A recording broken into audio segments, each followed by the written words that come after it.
The most successful con artist of all time was recently released from prison, and within days he had already begun scamming people once again. The individual I'm referring to is a man named Kevin Trudeau, an American businessman and convicted fraudster, not to be confused with the Prime Minister of Canada, Justin Trudeau. Now, if you're someone like me who watched a lot of late-night television in the late 1990s and early 2000s, you most likely saw an infomercial or two from this scammer. Kevin has promoted just about every quack idea and product you can think of over the years. In the early 90s, he went to jail for cheating his customers with credit card fraud, and when he was released, he went right back to infomercials to scam even more people. First, he claimed to be a memory expert and made claims he could give people near-perfect memory recall. That's just to give you an idea, Danny, just to give you an idea of what can be done when you have a trained memory. And it's something that everybody can do right now. Well, that's what I was going to ask you. Are some people just born lucky with a better memory than others? Yeah, it's probably one of the most common misconceptions. Some people think, oh, he must have been lucky and born with a good memory, and I just don't have a good memory. That's not the case. After that was shut down, he began to sell magic tape that would cause your pain to go away. Then he claimed to have a tape that would make pain go away. They peel this off, and they just apply it. Following that, he made one of his most horrendous claims ever when he told people that calcium would cure their cancer. He claimed calcium would cure cancer. The calcium factor. We're going to be talking about health this half hour, specifically cancer, heart disease.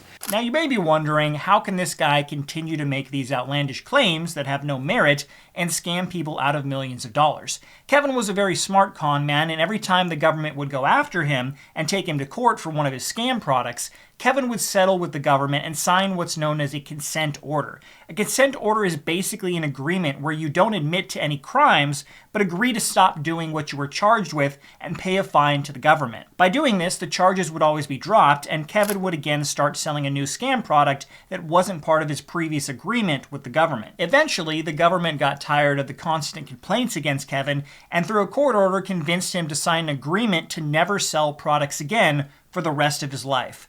Kevin, being the sleazy con man that he is, never admitted to wrongdoing or the fact that he was ever convicted for promoting scam products. When confronted in an interview, he danced around the topic and used his con man ways to make it seem like all the charges were dropped, when in reality it was only because he agreed to pay fines to get them removed. Not allowed anymore by order of the Federal Trade Commission to sell products or services through infomercials. Trudeau proved very adept at evading the truth. And they had to drop all the charges. Well, they didn't drop them, right? They settled. They dropped the charges. It was a settlement. A settlement is different from dropping the charges. A settlement you paid... How is it different? You paid $2 million. No, there was not one penny in fines. No, I didn't say it was a fine. It was consumer redress. Right. Not one customer That's right, though, right? What I just said? Not one customer asked for a refund. Now, believe it or not, after being told by the government to never sell products again, Kevin found a way to scam once more. He did this by selling books, as those were protected under freedom of speech laws. The government wasn't allowed to shut down his freedom of speech, so back to the infomercials he went, selling his Natural Cures book late at night. The natural way. Learn how to stop popping pills, doing expensive treatments, or living in pain, whether it's chronic or occasional. This book was filled with outlandish claims, such as sunscreen caused cancer and AIDS was a made-up hoax. He even claimed his books had the cures for everything from cancer to diabetes. Buy the book. It's unconditionally guaranteed. If you have cancer, heart disease, acid reflux, asthma, arthritis, depression, attention deficit disorder, you name the disease, it's covered in here. Making these claims made him a best-selling author, and he reportedly spent over $20 million a year on those infomercials to get his book in front of millions of people. Eventually, Kevin decided to get into the weight loss game and started selling a book titled The Weight Loss Cure They Don't Want You to Know About. This book had outlandish claims that all you had to do was get injections of a drug known as HCG, and once you do that, you could eat whatever you wanted and never gain weight. Now, obviously, there was no truth to any of this, but that didn't stop this book from becoming a bestseller. As the complaints eventually started to roll in, the government took notice, and they finally decided it was time to shut Kevin down for good. In 2011, the US government fined Kevin a whopping $37 million for his continued scams, but Kevin fought the conviction for 2 years in court before eventually filing for bankruptcy, claiming he couldn't pay that amount. The federal government didn't believe he was bankrupt and believed he had funneled most of his money into shell companies around the world to hide it. Kevin's ex-wife was eventually called to the stand, and she testified that she had seen Kevin move gold bars from their home safe to out-of-country locations before they divorced. In 2013, the government, believing he was lying about being bankrupt, convicted Kevin of criminal contempt and sentenced him to 10 years in federal prison. Kevin remained locked up during the entire pandemic, but was released in 2022 after serving 8 years in prison. As soon as he was released, the government again attempted to get payment of the $37 million fine from him, and he again made the claim he was broke. Now here's where the story takes a wild turn.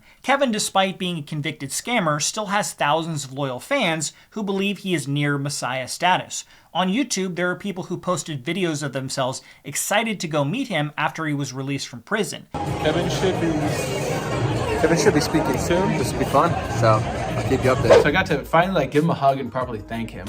Because one, I used Your Wish Is Your Command. I shared it with Jessica, my now wife, like right when I met her. I could tell she was like really into learning about success and growth and all that stuff. And so I got to thank Kevin basically for saying like, hey, like, thanks, you helped me kind of get my now wife. Kevin's followers believe that his wild health claims are all true, and he was only ever sent to prison to shut him up so the drug companies can continue to make billions while Kevin rots in jail for the truth.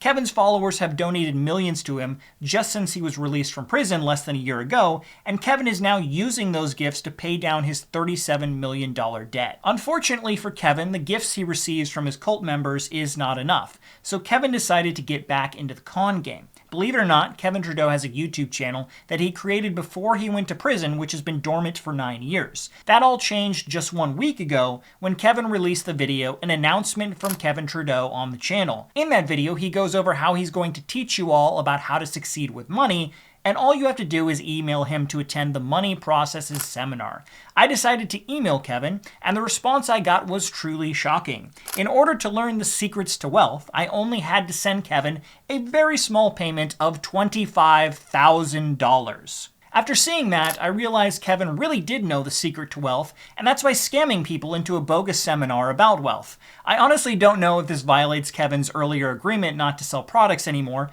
since this is a seminar, but it truly is sad if anyone agrees to pay $25 grand to listen to this con artist speak. Sadly, I have no doubt that many of his cult members will gladly fork over the cash for that event.